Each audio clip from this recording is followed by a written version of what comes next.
Bigyan po natin ang papuri. Hallelujah! Hallelujah! Purihin ka, O Diyos! Hallelujah! Amin po sinasamantala ang pagkakataon ito upang manisagay sa kasama ka namin, Panginoon, itaas sa aming kalagitnaan. Hallelujah! Hallelujah! Hallelujah! Hallelujah! Praise the name of the Lord! Praise the name of the Lord! Hallelujah! Hallelujah! Isa pong napakagandang bagay na tayo po ay marami ngayon. Praise the Lord. At nawa mga kapatid, patuloy po natin angkinin ang biyaya ng ating Panginoon. Kanina po ay ang tagal pong naghahanap ng ituturo ko. At hindi ko po malaman kung paanong sabi ko, Lord, alam niyo po, marami na pwedeng ituro. Pero iba po yung kung ano ang nais ng Panginoon. Hanggang kanina po, mga kapatid, meron namang na-prepare, pero Lord, ito ba talaga? Pero kapag nasa jeep po, mga kapatid, ay parang Sister Rose, ay biglang parang may diversion. Sa diversion po kasi kami dumaan kaya pati yung message may diversion na ginawa ang Panginoon. I feel na ito po ang nais ng Diyos na bigyan natin pansin, bagamat may ilang bagay po dito na alam na natin.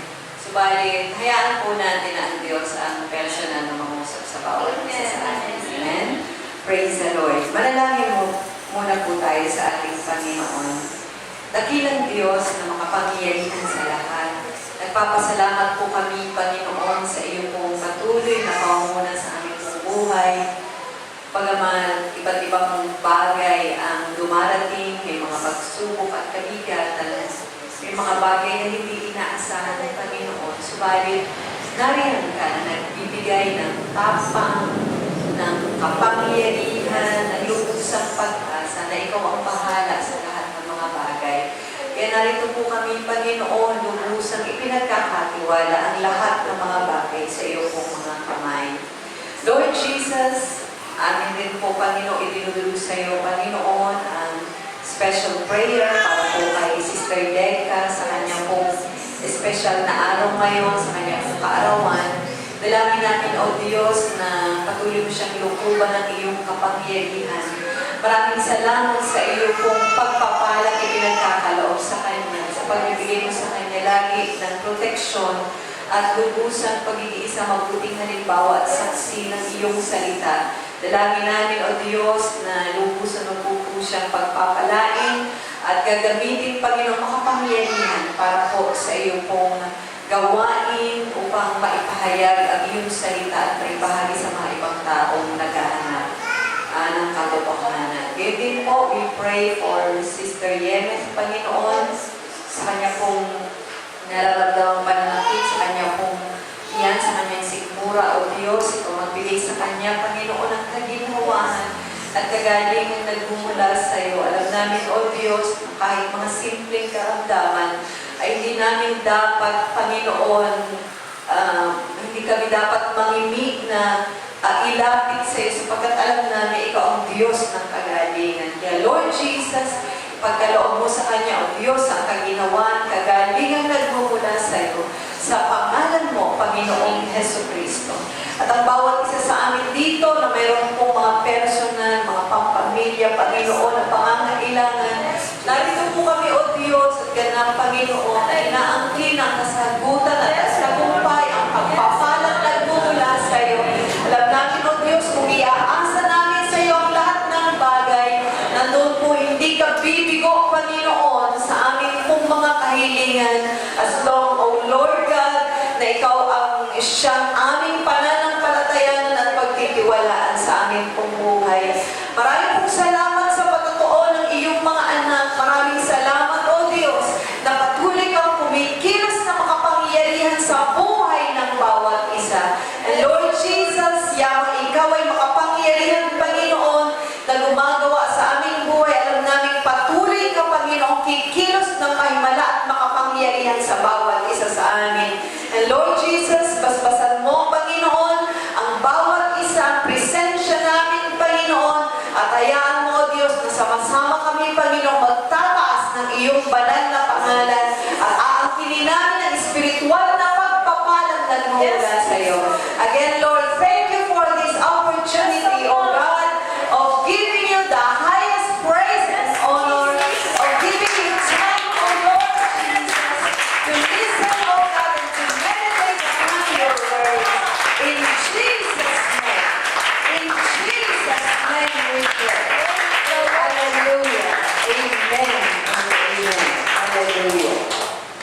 Buksan po natin ang ating mga Biblia sa aklat po ng mga gawa. Gawa, chapter 13. Gawa, chapter 13. At atin pong babasahin. Reading from verses 21 up to 23. Ito po ay bahagi ng pangangaral ni Apostol Pablo doon po sa Antioquia ng Pisidia. So ito po ay bahagi ng kanya pong missionary journey at ang mga salita po ito ay kanyang ipinangaral sa mga tao doon sa Antioquia ng Pisidia. Sundan niyo po ako sa pagbasa, verse 21. At pagkatapos ay nagsihingi sila ng hari at ibinigay ng Diyos sa kanila si Saul, na anak ni Kis, na isang lalaki sa angkan ni Benjamin sa loob ng 40 taon. And then 22, at nang siya'y alisin niya, ay ibinangon niya si David upang maging hari nila, niya siya namang pinatotohanan niya at sinabi na sumpungan ko si David na anak ni Jesse, na isang lalaking kinalulugdan ng aking puso, na gagawa ng buong kalooban ko. Sa binhi ng taong ito, ayon sa pangako, ang Diyos ay nagkaloob ng isang tagapagligtas na si Jesus. Makakaupo na po ang bawat isa sa inyo.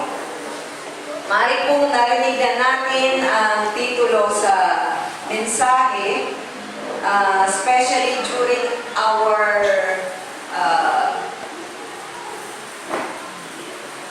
noong po nagdaan natin spiritual emphasis week. On the third night ay nangaral po si Pastor Jojo Serrano, kung natatandaan ninyo, kung kayo po ay nakadalo, the mark of a man after God's own heart. Sa gabi po ito, mga kapatid, ang bibigyan po natin ay the same topic. Pero mas detalyado po natin i-specify kung ano ang mga dahilan ng ating Panginoon kung bakit siya po ang lalaki na sabi ng Biblia na kinalulugdan ng puso ng Panginoon. Amen? A man after God's own heart. Siya yung taong kinalulugdan ng Diyos. Amen? Now, kilala po natin si David at maaring karamihan po sa atin siya ay isang paborito nating karakter mula po sa lumang tipan, sapagkat bukod po sa alam natin siya ang sumulat ng karamihan po ng aklat ng mga awit, ang kanya pong mga pananagumpay, ang kanya pong buhay, ang kanya pong pamumuno bilang hari, ikalawang hari ng Israel, ay hindi po kayang mapantayan. At siya nga po, mga kapatid, ang pinaghalintuladan na magiging paghahari ng ating pong Panginoong Hesukristo kapag dumating na ang takdang panahon, most specifically during the time of millennium. Kaya nga sabi po dito sa verse 23, pertaining to David, sa binhi ng taong ito, ayon sa pangako, ang Diyos ay nagkaloob ng isang tagapagligtas na si Jesus. Kaya nga po ang ating Panginoong Hesukristo bilang siyang Mesiyas, siya po ay kinilalang anak ni David. Now, bagamat may magaganda pong pagtawag ang Biblia doon sa ibang tao ng Diyos, let's take for example, ito pong si Abraham, siya ay tinawag na kaibigan ng Diyos. Ito naman po, mga kapatid, si Enoch ay sinabing lumakad na kasama ng Diyos. Marami po tayong mga tao sa Biblia na masasabi po natin kinalugdan ng ating Panginoon. Pero specific pong ibinigay ng Biblia patungkol po dito kay David. A man after God's own heart. Ang lalaking kinalulugdan ng puso ng Panginoon. Amen? Hindi lang kung sinong nalulugod sa Kanya, kundi ang Panginoon mismo. Now, kung pag-aaralan po natin ang buhay nitong si David, although alam natin, ako magaling si David, ang dami po niyang mga magagandang qualities. Pero hindi rin po lingid sa atin yung pong mga imperfections na nangyari sa kanyang buhay. Pero pag binanggit si David, parang ang mas nakikita natin yung magagandang bagay. Pero hindi nangangahulugang siya po ay isang sakdal na tao. Actually nga po, mga kapatid, ang dami-dami niya na mga record sa Biblia na kung saan, bakit, may tatanong natin, bakit kaya itong si David ay tinawag na isang taong kinalulugdan ng Diyos? Alam po natin ang mga kasalanan kanyang ginawa. Alam po natin kung paano siya ay nagkasala ng pangangalo niya. Dahil nga po, etong si Bathsheba, na asawa ni Uriah, ay alam po natin na pinagsamantalahan niya to the point na pilit niyang itinago dito kay Uriah. So, nakakahulugan po na yun pa lang ay isa ng, minus pogi points sa kanya, di ba? Kung sa mga politiko. Ito po ay hindi isang magandang testimonya patungkol sa isang tao na hinahangaan. At para nga po alam natin, maitago yung kanyang kasalanan, anong kanyang ginawa, pilit niyang parang nagsinungaling siya dito kay Uriah na sinabi niya na, sige, pinatawag niya mula sa digmaan at upang nang sagay umuwi sa bahay at kung sakaling magbunga man yung kanyang kasalanan, ay parang bang hindi sa kanya, kundi sa pamamagitan ng kanyang asawa. Pero hindi talaga mapauwi si Uriah, ang nasa isip niya, ako ay isang mandirigma. Hindi ako dapat tumigil sa aking bahay at dapat ako ay nasa digmaan. At dahil hindi siya mapapayag, so ano ang sabi nitong si David? Ilagay si Uriah sa pinakamainit na bahagi ng labanan. Patay sigurado. Kaya po, yun, alam niyo po ang kasalanan kapag itinago, pilit po yan mga kapatid na nagbubunga ng mga kasalanan pa. At nandoon na nagkaroon po siya mga kapatid ng sunod-sunod na pagkakasala. Isa pa po mga kapatid, si David po ay ipinabilang niya minsan sa kanyang general ang kabuuan po ng bilang ng mga mandirigma niya. Ang sabi po sa Biblia, inudyukan siya ni Satanas na gawin ito at napaudyok naman siya. Kasi parang nagmamalaki siya na sa pamagitan ng dami ng aming mga mandirigma, magwawagi kami laban sa aming mga kaaway. Kasabi ng kanyang general, hindi ba yan ay isang pagkakasala sa Panginoon? Ayaw pamigil ni David. So ano nangyari? Yun, ipinabilang yung kabuuan. Proud na proud itong si David. Dahil ang dami ng kanyang mga mandirigma. Hindi niya nalalaman ang Panginoon ay nagbibigay ng tagumpay sa kanila kahit kakaunti ang bilang na ng kanilang mandirigma. At dahil po sa kasalanan niyang ito, nagkaroon ng parating na salo sa bansang Israel. Nadamay ang buong Israel dahil sa kanya. Kaya sabi ng Panginoon, mamili ka sa 3 salot na darating sa bansang Israel. Anong gusto mo bilang kaparusahan sa iyong pagsuway, sa iyong ginawang kasalanan sa aking harapan? Anong gusto mo? 3 taon nakaguto sa Israel? 3 buwan na kayo ay tatalunin ng kaaway sa pakikidigma? O 3 araw na ang tabak ng Diyos ay parating dito sa lugar ng Israel? Siyempre si David,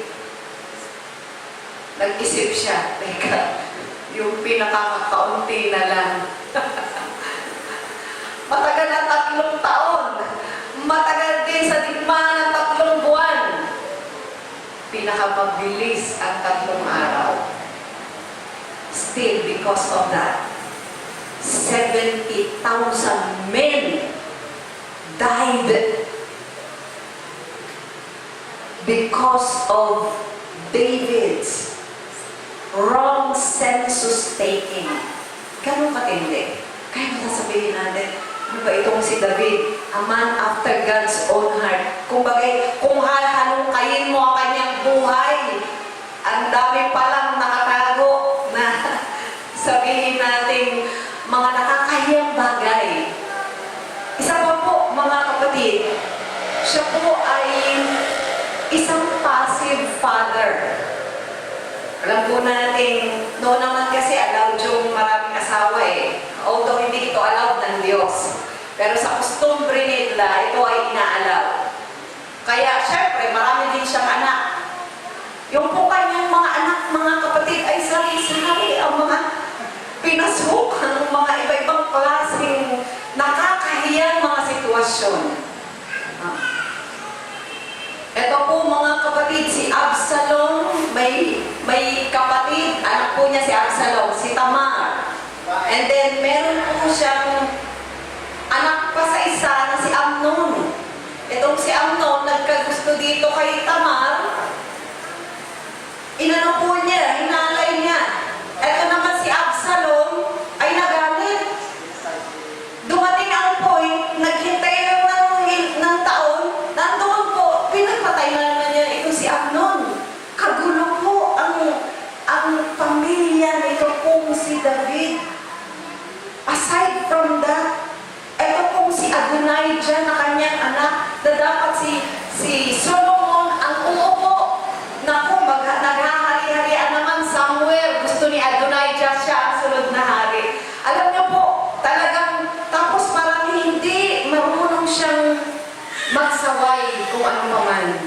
Kumbaga, hinahayaan niya. Ang bait niya sa kanyang mga anak to the point na parang ginagawa yung gusto nilang gawin. Nagre-rebelde sa kanyang anak, si Absalom, yung tumakas lang siya. So, makikita po natin talagang kung hahalungkayin natin ang kanyang buhay, para bang, sa dami naman palang mga itinatago. Pero alam niyo po, mga kapatid, hindi yun ang mga bagay na tinignan sa kanya ng Diyos. Ano po ang tinignan sa kanya? Yung naging pagtugon niya sa kabila na may mga ganung pangyayari sa kanya. Ganun po katindi, mga kapatid. Ang Diyos po ay naghahanap ng mga tao na sa kabila ng kanila pong mga kasalanan, sa kabila ng kanilang mga pagkukulang, mayroon po silang pusong marunong magpakumbaba sa harapan ng Diyos. At ang Diyos ang nagbibigay ng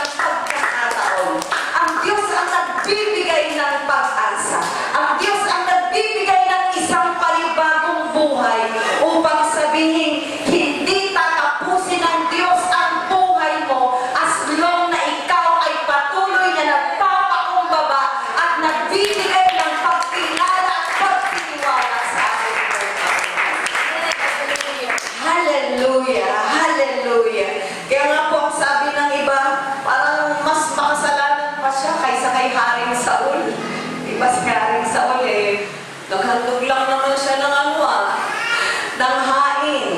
Although hindi naman talaga karapat-dapat na isa pong hari, hindi po kasi ang hari pwedeng maging saserdote. Pero ang nakapagtataka, bakit itong si David nakapaghandog? No? Na parang isang saserdote, gayong siya'y hari, pero hindi siya sinaway ng Panginoon. Alam niyo po, may makikita kasi tayo doon sa kakaibang pag-uugali sa karakter nito pong si David. At discoverin po natin, mga kapatid. Sabi ko nga, although nag-fail siya so badly in his life, pero ang lubusan niya po, mga kapatid, na pagsusuko ng kanyang buhay sa Panginoon, yun po ang lubusang nakita ng Diyos sa kanya. Alam niyo po, bata pa si David, yung po kanyang pagiging pastol ay isa itong pamamaraan ng paghuhubog ng Diyos sa kanya pong buhay. At maaaring kahit isang simple lang siyang pastol, kasi noon po, kung sino yung pinakabata, no, pinakabunso, ay bunso siya sa mga magkakapatid, yun ang napapag-iwanan, mga mandirigma at mga matitipuno ang kanyang mga kapatid. Pero siya nandoon po isang pastol. Kaya po, siya ang naging tagapag-alaga. Pero bagamat siya po isang pastol lamang, para mababang uri ng trabaho ng po kanilang kapanahunan, kumbagay, kinabil niya ang pagiging pastol. Minahal niya kanyang tupa, minahal niya kanyang trabaho, to the point na hinubog siya ng Diyos habang siya po, mga kapatid, ay nasa pastulan at ang kasama-sama lang po niya ang kanyang mga tupa. Kaya, yun po Psalms 23, ang Panginoon ng aking pastol, lubusan niya po, mga kapatid, na isulat ito, not just for the sake na isa siyang magaling na pastol, kundi tinignan niya na ang relasyon niya bilang isang pastol sa kanyang mga tupa ay ang relasyon ng Diyos sa kanya. At lubusan niyang ipinasakop ang kanyang sarili sa Panginoon. Ito po ang kanyang attitude, mga kapatid. Ginawa niyang pastol ang Panginoon sa kanyang buhay. Kaya nga po ang sabi niya, though I walk through the valley of the shadow of death, lumakad man siya sa lambak ng kadiliman, ng kamatayan.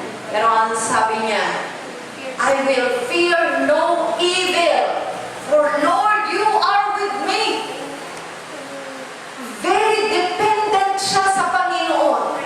Para bang kahit dumating man yung point ng kanyang kahinaan, kahit dumating yung point ng kanyang kasalanan, maring dumadating sa kanyang ini-ignore niya yung kanyang kasalanan, pero nung na-realize niya, mga kapatid, nung magkasala nga po siya dito kay Bathsheba, sinasabi niya po na itinago niya ito for about a year, hanggang siya po i-rebuke ni Prophet Nathan. You are the man. Pero alam niyo po, sa halip na magtago pa siya, siguro during that year na kung saan ay pilit niya itinatago, pero guilty siya. Dahil alam niya na nagkasala ako sa Panginoon. Kaya nang nirebuke siya mismo ni Prophet Nathan, doon po nagpakumbaba siya sa harapan ng Panginoon. Nag-fasting siya, mga kapatid. Tumigil lang siya noong yung naging resultang anak nila ay namatay. Pero nandoon, sa pamagitan ng ganong pagkakataon, doon niya naisulat ang Psalm 51. Create in me a clean heart, O God, and renew a right spirit within me. Meron po siyang isang mapagpakumbabang puso. Lord, karumalduman sa iyo ang sin of adultery, karumalduman sa iyo ang sin of murder. Pero narito ako, ang sabi niya, likhaan mo ako ng isang malinis na puso, O Diyos. At ano pa ang sabi niya? Cast me not away from your presence. Para bang nakakahiyaman, Panginoon.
digma.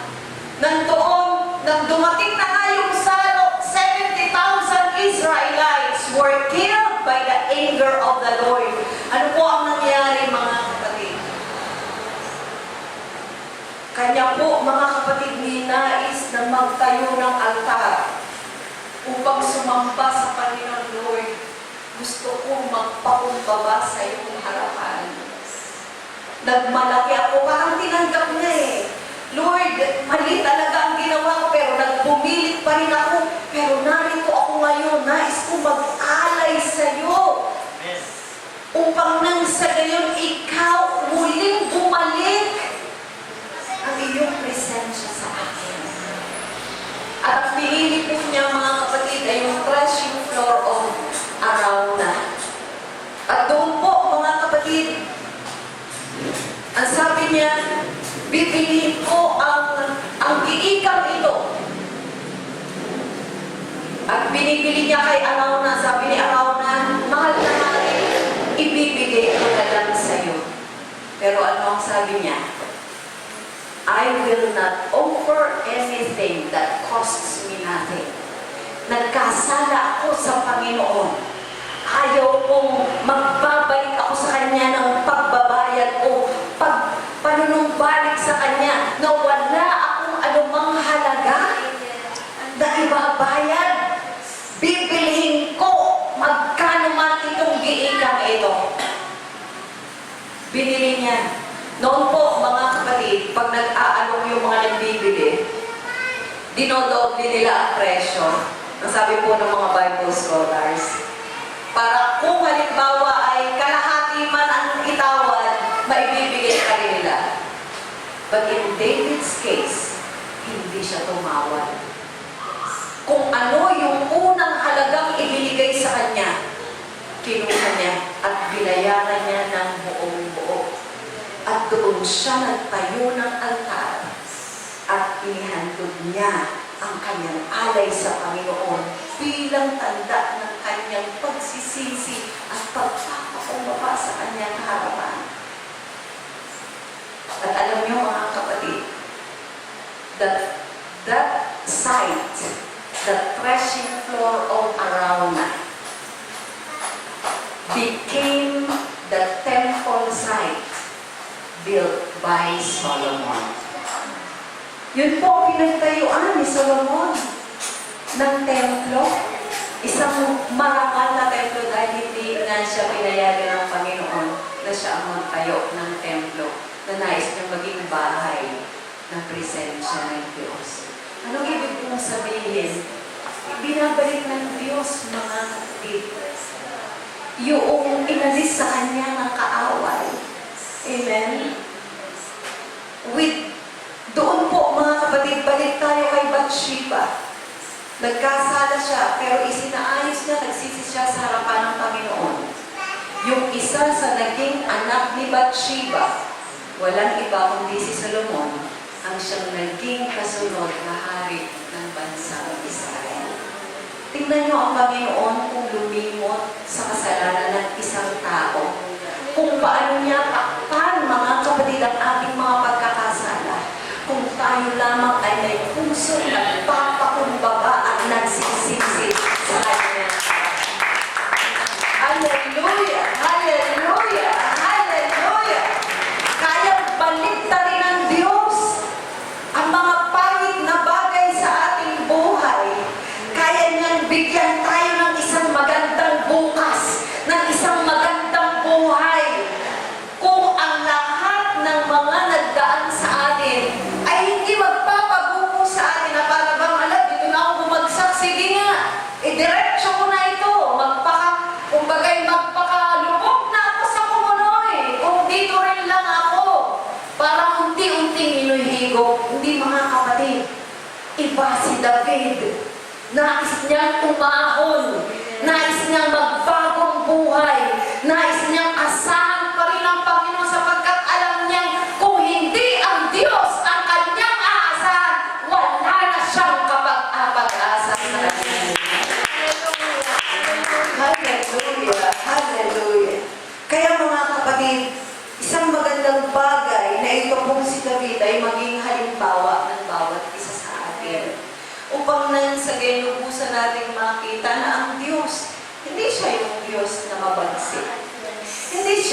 Diyos na nagtatapoy. Hindi siya yung Diyos na humahatol. Kung gustuhin niya na lang, hindi po mga kapatid. Kung in the Old Testament nga, kung pag ikaw ay hindi sumunod sa batas, nandoon po mga kapatid ang kamatayan. Nandoon po ang kahatulan ng batas. But today we are not under the law. We are under grace. The more mga kapatid na pwede nating angkinin yung pong biyaya na natanggap ni David sa kanyang buhay. Amen. Amen. Palakpakan muna natin.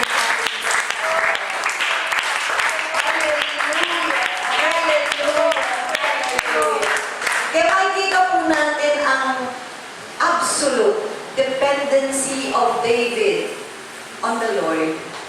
Di po ba kahit na noong siya ay bata-bata pa, nung lumaban siya dito kay Goliath, di ba? Inasahan niya talaga completely ang Panginoon.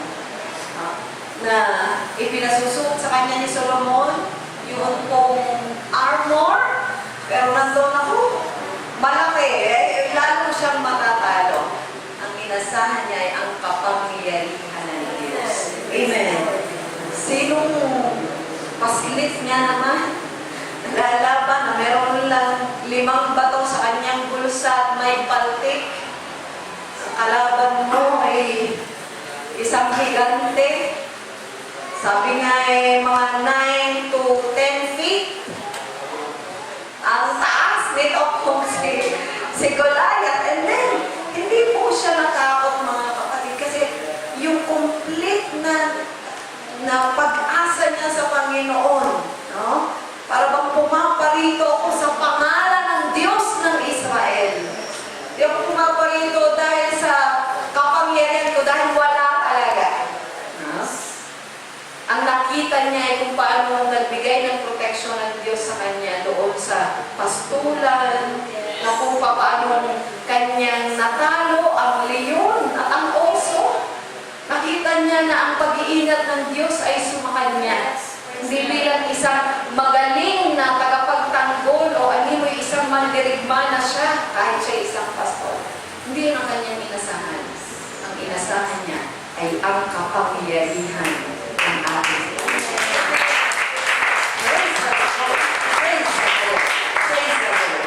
Ang isa pa pong magandang bagay mga kapatid na atin pong ma-appreciate dito kay David ay walang iba kundi yung pagkakataon na siya po ay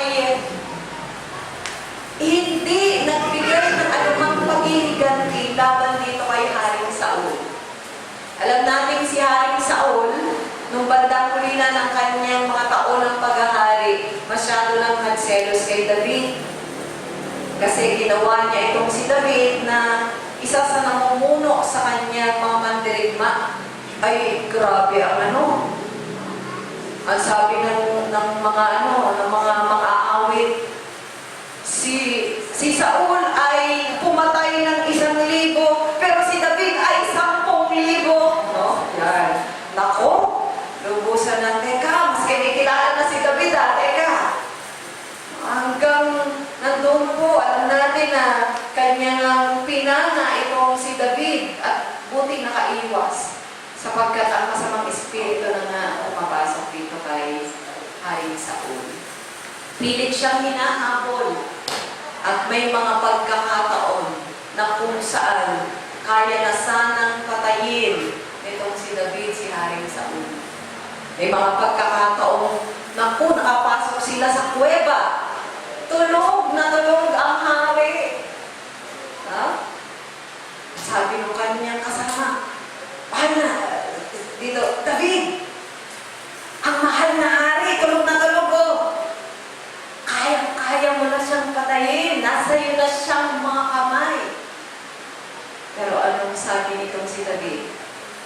Hindi ko hahayaang hawakan o saktan ang binasbasan ng Panginoon. Anong ginawa niya? Yung itong makaharing kasuotan ni Haring Saul, pinunitan niya lang. Yan. At nandoon sinabihan niya itong general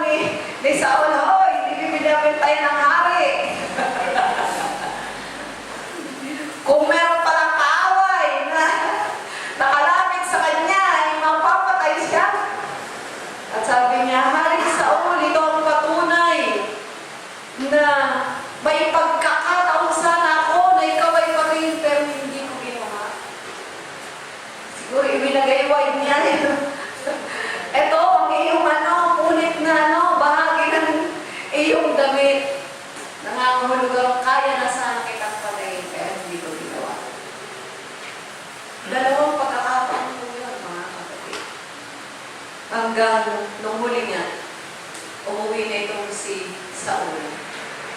Siya na ang nahiya sa kanyang sarili sapagkat nakita niya ang isang tunay na spirito. Na ang espiritu talaga ng Diyos ang siyang namumuna dito kay David. Ito pong ugali ni David, mga kapatid, ay mga bagay na kinalugdan ng ating pong Panginoon. Siya po ay naging isang leader to the point na ang kanyang pinaunahan mga taong wala pong saysay sa lipunan, mga taong mga may utang, mga taong may karamdaman, mga taong itinakwil ng lipunan, parang mga may record, parang mga kriminal. Nang siya po ay nagtago dito kay Saul, yun po ang mga nagpuntahan sa kanya. At alam niyo po, hindi niya itinaboy ang mga taong ito. With God's guidance, siya po ang naging leader ng mga patapon ng mga taong ito. Pero nung siya po ay maging hari na, yun po ang mga taong tinawag na David's mighty name. Siya po ang humubog sa mga taong ito. At yung dating walang kwenta ay nagkaroon ng kabuluhan. At ito pa ang mga taong naging magagaling sa pakikidigma na kasama niya upang ipagtanggol ang bansang Israel. Hallelujah. And lastly, mga kapatid, yung isang bagay na talagang kinalugdan sa kanya ng Panginoon ay ang kanyang puso na mayroon pong lubusan na pagnanasa na laging maramdaman ang presensya ng ating Panginoon. Alam natin yung istorya kung paano ang arko, ang kaban ng tipan, ay pinilit niyang dalhin doon po sa lugar ng Jerusalem. Kahit sa isang kubol, ay inilagay niya po doon itong kaban ng tipan at nag-assign siya ng mga Levita na sasamba sa paligid ng kaban ng tipan upang ang presensya ng Diyos ay manatili sa kanilang kalagitnaan. Nandun po, sabi ko nga doon sa naging pangangaral ko noong minsan rebuilding the tabernacle of David, na kung saan may naka-assign oras-oras, araw-araw, 24 hours a day, 7 days a week, 365 days a year, and most possibly, during the time, 32 to 33 years siyang naghari doon sa lugar ng Jerusalem at hanggang mailipat, most possibly, after 11 years, yung po kaban ng tipan doon sa templong ipinagawa ni Solomon. Hindi tumitigil ang mga Levita na magkaroon ng pagsamba sa Panginoon dahil sa halimbawang iniwan nito na si David. At alam nyo, kahit si David, hindi siya nagpatayo ng templo na gusto niya, ako, ang ganda-ganda ng bahay ko, sabi niya kay Propeta Nathan. Pero ang arko ng Panginoon nasa kubol lamang. Gusto niya talagang ilipat. Pero sabi sa kanya ng Panginoon, hindi ikaw magtatayo ang iyong anak. Pero alam niyo, kanya ginawa, ipinirepare niya lahat for Solomon. Lahat ng mga materyales ng templo, lahat ng mga tungkulin, ng mga Levita, ng mga saserdote, ng mga temple guards, ng mga musicians, ng mga singers, 4,000 singers and musicians out of 38,000. Ang sabi ng Bible, 4,000 musicians playing the instruments which David made. Siya mismo ang gumawa ng mga instrumento ng mga ito. Chronicles, kung babasahin mo, grabe ang ginawang preparasyon nitong si David. Gusto niya talaga na ang presensya ng Diyos ay manatili sa lugar ng Jerusalem as the capital city of Israel. That's why, kahit siya ay pumanaw sa sanlibutan ito, so many years after him. At dito nga sa Gawa, chapter 13, sinalita ni Pablo with the anointing of the Spirit. Ito pong si David na sinasabing isang lalaking kinatulugan ng puso ng Diyos na gumagawa ayon sa buong kalooban ng Panginoon. Palakpakan natin. Hallelujah! Hallelujah! Hallelujah! Hallelujah! Hallelujah!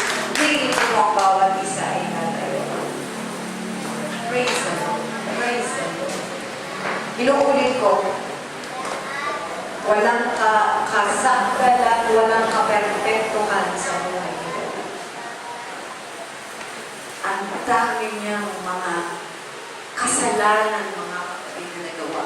Matitindi pang kasalanan. Pero hindi yun ang nakita ng Diyos. Hindi yun ang nakarecord sa alaala ng Panginoon sa aklat sa Kalangitan. Kundi yung kanyang pagpapakumbaba, yung kanyang taos-pusong pagsisisi, yung kanyang buong pagpapasakop sa kalooban ng Panginoon, yung kanyang puso na handang humanap, na handang damhin ang presensya ng Panginoon. At hindi siya nagdamot na sa kanya lang, kundi sa kanyang buong bansa. Hallelujah. No wonder from his lineage came the Messiah, our Lord Jesus Christ. And in his reign is the reign of our Lord Pater. Salamat sa Diyos. Salamat sa napakagandang Hallelujah! Hallelujah! Hallelujah! Hallelujah! Right now,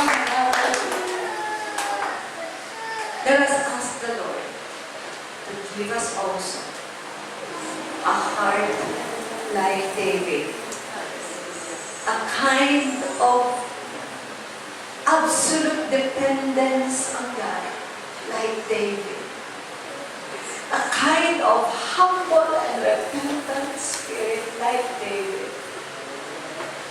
And if we do, like him, we'll become men and women after God's own heart. Hallelujah! Hallelujah! Hallelujah! Hallelujah! Thank you, Lord, for this man. Thank you, Lord, for your spirit that rests upon his life. Thank you, Lord, that he responded in faith. He responded to you in humility. That's why you lifted him. You promoted him. You elevated him to a position, oh God, that each of us now admire in our lives. Hallelujah. Hallelujah. Hallelujah. Create in me a clean heart, oh God, and renew a right spirit within me. As this song is sung, hallelujah, may we be reminded of David's spirit. Hallelujah. Hallelujah. At nawa sa bawat pagkakataon, siya ang paunahin natin sa ating buhay. Yes, Jesus. Jesus.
Panghiling ko po si Sister Rose at siyang nagtatapos sa amin sa pananalangin. Praise the Lord. Praise the Lord. Hallelujah. Praise you, Jesus. Hallelujah. Hallelujah. Dakilang Diyos, Panginoon, nagpapasalamat po kami sa iyo mga salita mo. Ipinaunawa ko po sa bawat isa sa amin. Tunay nga, Panginoon, na napakadakilang sa aming buhay. Lord God, salamat sa iyong pag-ibig, Panginoon, sapagkat nakita mo po, O Diyos, ang aming kalagayan. Nakita mo po, Panginoon, ang aming mga pangangailangan, O God. Sa halip, O Diyos, na makita mo po ang mga pagkukulang namin, ang anumang bagay, Panginoon, na nagawa namin na hindi kalugod-lugod sa iyong harapan. Dalangin namin, Panginoon, na patuloy mo po kami bigyan ng puso na marunong po magpakumbaba, puso na laging nagpupuri, Panginoon, puso na laging uhaw at gutom sa iyong mga salita, uhaw sa iyong presensya, O God. Bigyan mo kami, Panginoon, ang pagnanasa na hindi namin kayang mabuhay kung wala ka, O God. Hayaan mo, Panginoon, na ikaw po maging sentro ng buhay ng bawat isa sa amin. Lord God, tunay nga, Panginoon, na kung wala ka sa amin, wala kami magagawa sa aming sarili. And Lord God, tapos ka po namin pinananabigan sa bawat oras, sa bawat panahon ng aming buhay. And Lord God, salamat na maraming Panginoon, sa mga panahon na kami po ay nalalapag, sa mga panahon na kami po ay nagkukulang, sa mga panahon na kami po ay nagkakasala, lalo na, Panginoon, sa mga kasalanan na kahit alam namin kasalanan, pero dahil mahina, Panginoon, tatayang kapalit kami. Pero sa isang simpleng pagtawag, sa isang panalangin, Panginoon, na may pagpapakumbaba, nililinig mo kami, O God. Lord, maraming mong salamat, Panginoon, dahil silangin ka naman ng dasal. Tunay nga po, Panginoon, na ikaw ay omnipresent God, omniscient God, is omnipotent God. At dahil sa iyong katangiang ito, Panginoon, nakikita mo po ang pinakasulong na bahagi ng aming puso. At kahit nakagagawa kami, Panginoon, ng kasalanan, pilit mo pa rin hinahanap sa puso namin yung mga bagay na mabuti, Panginoon. And Lord God, maraming salamat sa mga panahon na kami iyong iniaangat, sa mga panahon na kami iyong inaakay, O Diyos, at sa mga panahon na pinupuksan mo ang aming kaunawaan na kahit kailan hindi mo kami iniiwan, na kahit kailan hindi ka nagkukulang sa bawat isa sa amin. Lord, salamat sa mga pagtuturo. Salamat sa mga pagtutuwid, O Diyos, kung minsan sa aming buhay, O Diyos, para bang may mga pangyayari na hindi mo namin kayang maunawaan. Pero sa katapusan, O God, makikita po namin ang iyong pagmamahal.